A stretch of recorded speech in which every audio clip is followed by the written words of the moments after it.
Esta semana el gobierno anuncia que destina millones de pesos para subsidiar los precios de los combustibles y con ello evitar que los consumidores se vean afectados por las alzas de precio a nivel internacional. Esto ocurre mientras que cada cierto tiempo estalla alguna denuncia sobre la calidad de la gasolina en la República Dominicana, los presuntos fraudes en las estaciones de combustibles o la falta de medidas de seguridad apropiadas para el manejo del recurso. Sobre este tema y de otros temas periféricos, hablamos esta noche con Jorge Esteva, que es director ejecutivo de la Sociedad de Empresas de Combustibles y Derivados. Bienvenido, señor Esteva. Muchísimas gracias por recibirme. ¿Qué tan cierto es que hay gasolina mala y gasolina buena y que los videos que circulan por ahí, que han llegado hasta nuestras oficinas, vehículos se han dañado porque le han puesto gasolina mezclada? ¿Qué es una gasolina mezclada? Yo quiero que hablemos de toda la trayectoria y custodia de calidad del producto, porque definitivamente nos va a ayudar a entender esto. Pero yo quisiera evitar entrar en el tema de las especulaciones, porque vamos a entrar en el tema de los millones de los Rosarios, en el tema de la isla de Cayo Levantado, o de los millones de mantequilla, o de la criptomoneda. Es decir, yo no quiero entrar por ahí. Se compara. Yo creo que, cuando hay alguien que aprovecha la desconfianza o estimula la desconfianza con el propósito de generar beneficio, esto pudiera definitivamente desencadenar y traer una serie de situaciones. Entonces, hablemos de lo que sí hay, de lo que tenemos certeza y que podemos demostrar. La cadena de combustible, la cadena de suministro de combustible, es una industria que tiene millones de actores en múltiples países y que contemplan desde refinerías que producen, pozos que extraen, barcos que transportan, puertos que fiscalizan, actores que regulan. Luego de eso tú tienes toda una pléyade de intermediarios que aseguran que el producto llegue a los diferentes puntos. Y por último, nosotros los consumidores. Y hay una cadena de custodia que se certifica que no hay alteración en ella. Un producto que llega a República Dominicana llega con un certificado de nacimiento, lo que se conoce como certificado de origen, que se corresponde con la receta que pide el comprador. Cuando hablo del comprador, estoy hablando de la compañía importadora, ya sea Refidonza o cualquiera de los importadores particulares. Entonces, ese certificado de origen define que, de acuerdo a la norma dominicana, tiene unas características puntuales. Esas características se cumplen al dedillo en el momento de que se produce el producto y se entrega en la refinería. La refinería, cuando lo va a cargar al barco, el dueño del barco le dice: yo quiero ver qué es lo que me estás entregando, y pide una muestra, y esa la analiza y la compara con lo que dice el certificado de origen. Y solo cuando eso macha, el barco entonces empieza su recorrido. Cuando llega a República Dominicana o a su puerto de destino, nuevamente hay otra verificación donde se constata que no ha habido contaminación en el trayecto. Entonces, nuevamente hay una verificación antes de descargar en los puertos y las terminales. Y por último, cuando esa verificación está aprobada, que es acompañada de la Dirección General de Aduanas y posteriormente de la DGI y luego con un actor nuevo introducido por el Ministerio de Fiscalización, entonces cuando ese producto se determina que cumple, es cuando entra a los depósitos de las terminales en la República Dominicana. Entonces, empezamos con una custodia y una trayectoria de calidad que definitivamente es de clase mundial. Es la misma práctica que se usa para los embarques en Estados Unidos, es la misma práctica que se usa para los embarques en Caribe, en cualquier otra parte del mundo. Entonces, en ese sentido, hay un nivel de confianza muy alto en cómo la trayectoria de producto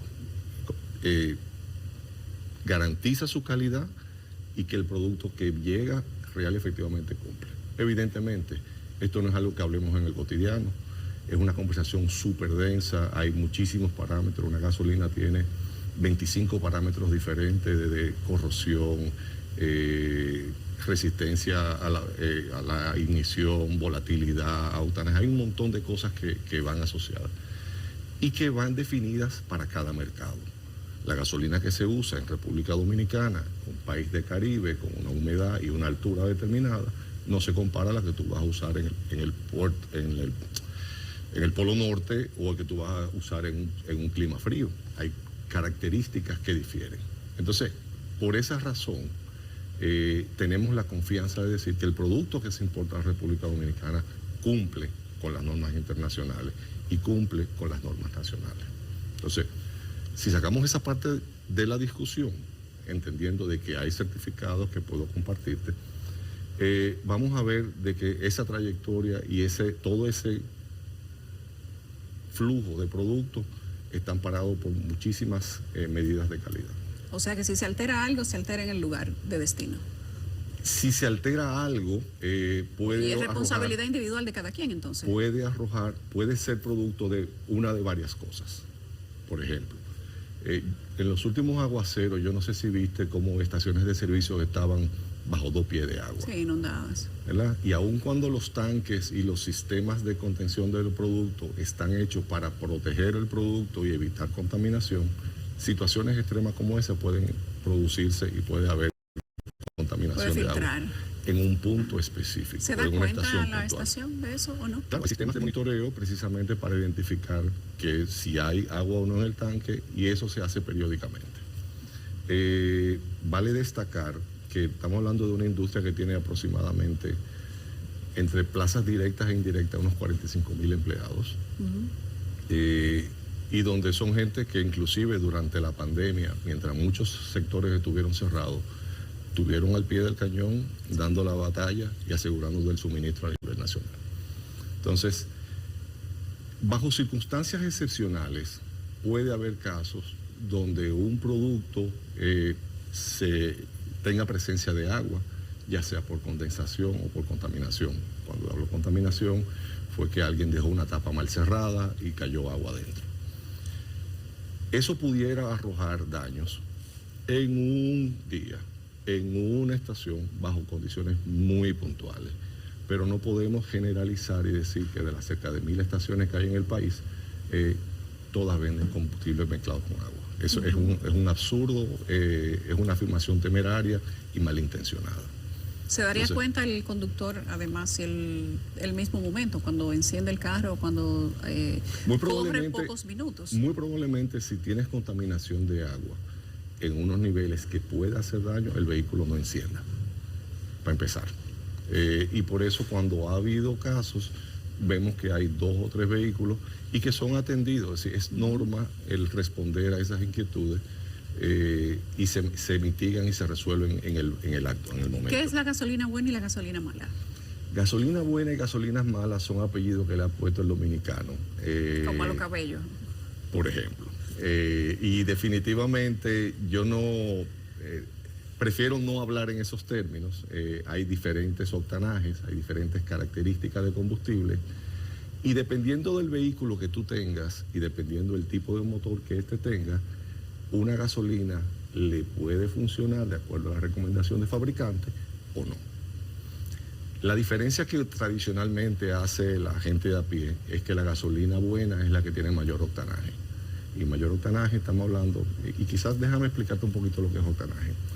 Octanaje es la propiedad del producto de llegar al momento óptimo de ignición sin incendiarse primero.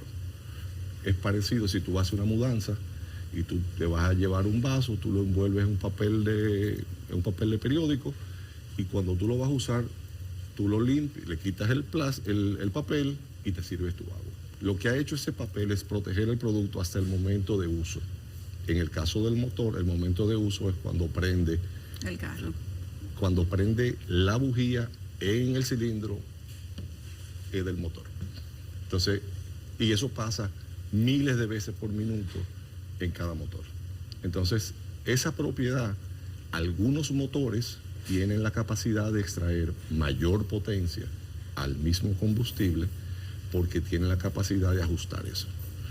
En el caso de algunos motores, y sé que me estoy yendo súper técnico, y perdón, pero es que es una conversación que si la trato de simplificar más, estaríamos hablando de 2 más 2 y ahí ya no vamos a estar hablando de lo que nos atañe.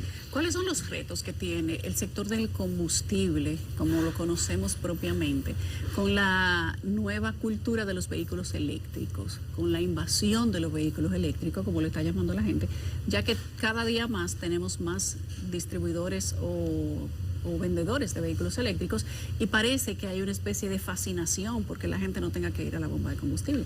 ¿Cuáles son los retos propios? Bueno, ¿Y cuáles son las posibilidades también? El mercado está evolucionando y donde quizás hablar de vehículos eléctricos hace 15 años hubiera sido un absurdo y la gente se hubiera reído de ti, vemos de que es una tendencia y hay más marcas que participan, hay mayor aceptación a esto. Y no solo eléctrico, Elon Musk acaba de decir que pronto usaremos vehículos con agua. Para el que no lo quiera eléctrico pueda ponerle agua. Bueno, ahí pudiéramos perfectamente aprovechar aquellos casos fortuitos donde hay contaminación. Pero volviendo a tu pregunta, definitivamente hay que entender que una tendencia de un mercado específico con características puntuales no necesariamente refleja el universo del mercado y sobre todo de nuestro mercado. Cuando tú tienes, por ejemplo, la penetración de vehículos eléctricos en mercados como China, como Estados Unidos, y la comparas con el de República Dominicana, tú vas a ver que hay una disparidad muy marcada. Inclusive es el caso, por ejemplo, del carro nuevo contra el carro viejo.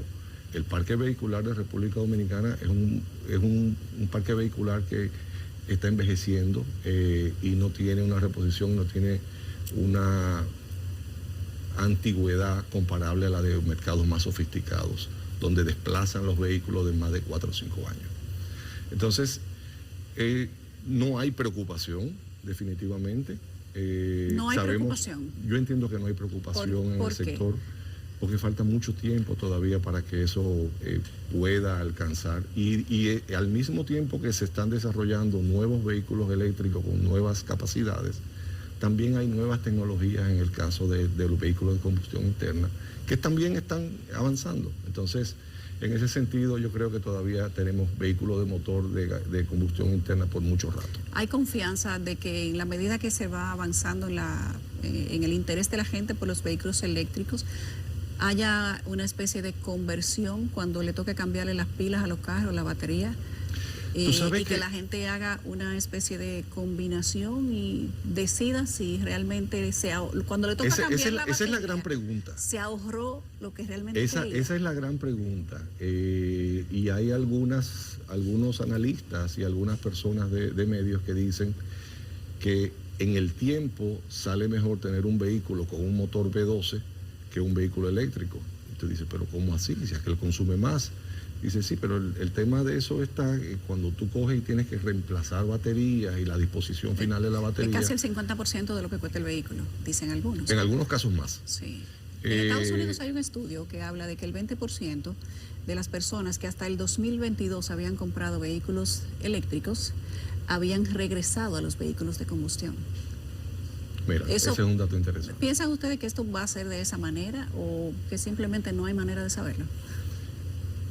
Insisto, hay muchas cosas que están pasando, tiene que ver con legislación, tiene que ver con disponibilidad de productos, tiene que ver con conciencia ambiental, y en la medida que se va levantando más información y se va conociendo mejor cuáles son los impactos de la producción de las baterías, de la disposición final de las baterías, la cantidad de kilometraje que puede acumular. Y el costo de esa batería. Y el costo, evidentemente.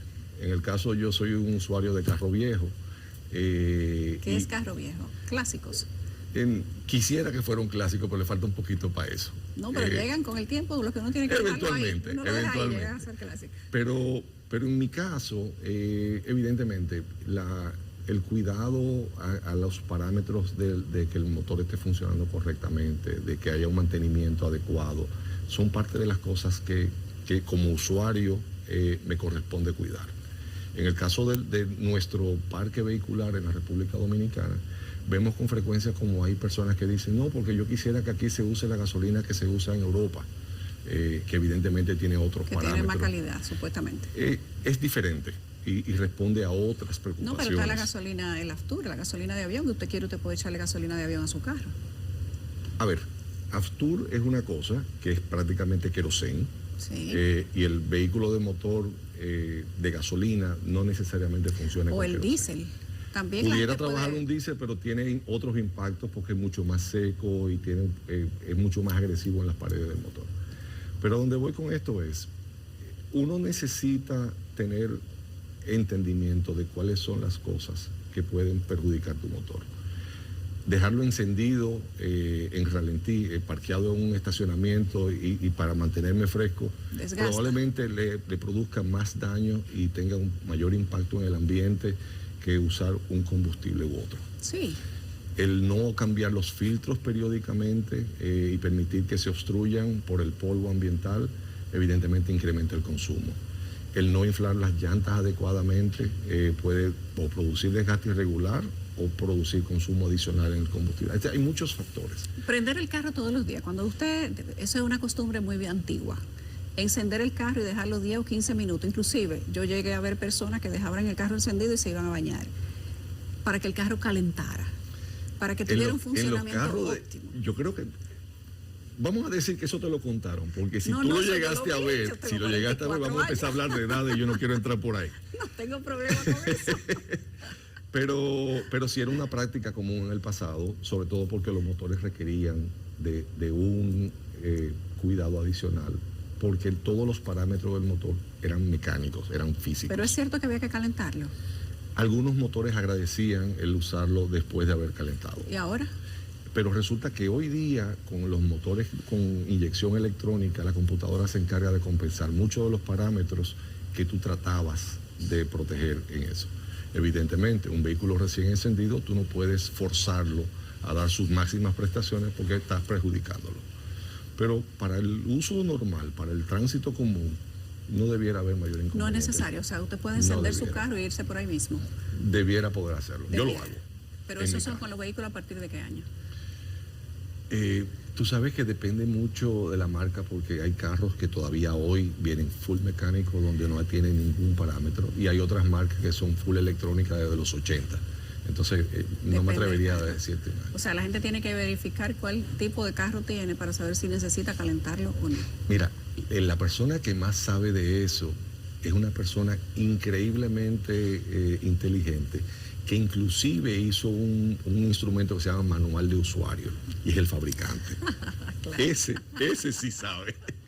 Inclusive el de los eléctricos hizo el mismo. Totalmente, manual. totalmente. ¿Para Pero qué? pero no quisiera cerrar nuestra conversación sin retomar el tema de calidad y octanaje.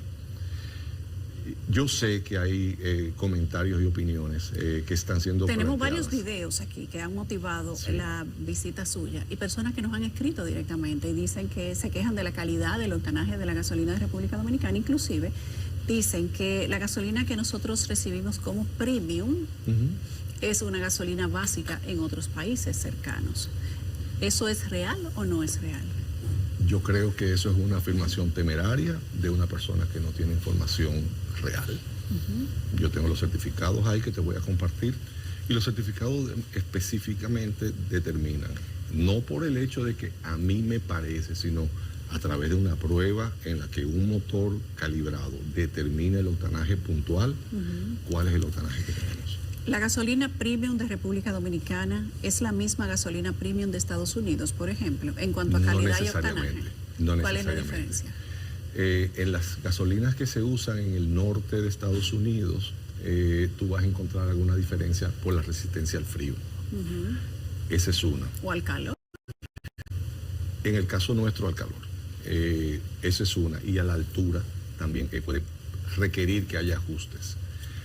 Pero quizá la diferencia más importante que vas a encontrar con el mercado norteamericano es que ellos han adoptado la introducción de etanol como un ingrediente de los combustibles a través de los años, ya sea por compromisos ambientales, ya sea por aspiraciones de potencia, ya sea por lo que fuere.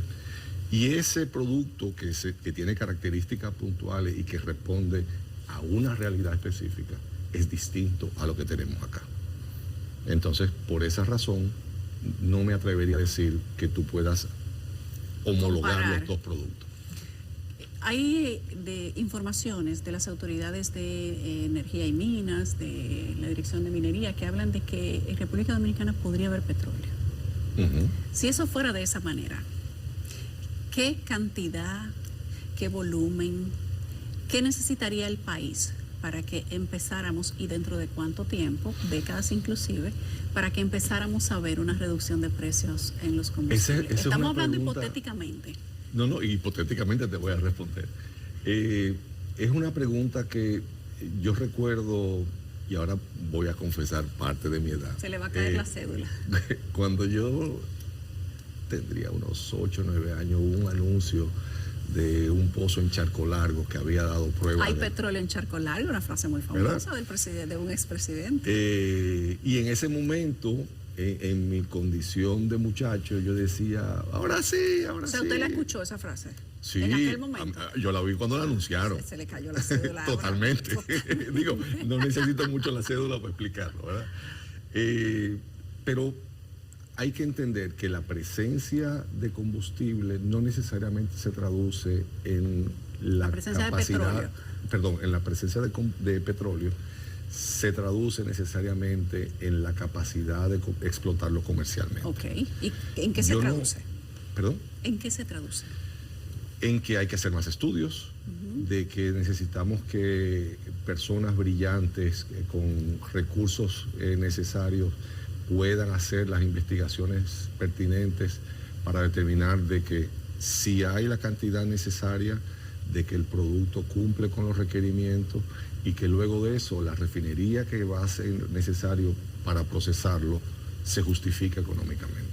¿De cuántas décadas estamos hablando? Suponiendo que realmente haya, porque dice el Ministerio de Energía y Minas que vinieron unas empresas extranjeras que su única operación es la investigación y detección de los hallazgos y encontraron. No sabemos si muchos, si pocos, si eso. Esa es la pregunta del millón. Entonces... o si lo que encontraron da para explotarlo, porque también puede ser accesorio. Esa es la otra. Entonces, yo creo que yo no tengo toda la información para poder formular una opinión informada, pero sí me atrevo a decir de que la forma en la que se ha conducido el proceso, en la cual han ido informando cada etapa, da confianza de que se están agotando los pasos necesarios para que la investigación y luego posteriormente su potencial puesta en marcha sea adecuada y conveniente para el país. Brevemente, ¿qué necesita el país para que la gasolina baje? Lo primero es que termine la guerra en Ucrania. Pero no estaba barata antes de la guerra de Ucrania tampoco. Pero veníamos de la pandemia. Y pero teníamos antes de la pandemia estaba cara también. Y sin embargo tú tienes que durante la pandemia hubo un periodo donde la gasolina bajó a menos de la mitad de su costo. Pero con subsidio. No. El costo de la gasolina internacional bajó a menos de la mitad. Pero a la gente no le llegaba a menos de la mitad del precio.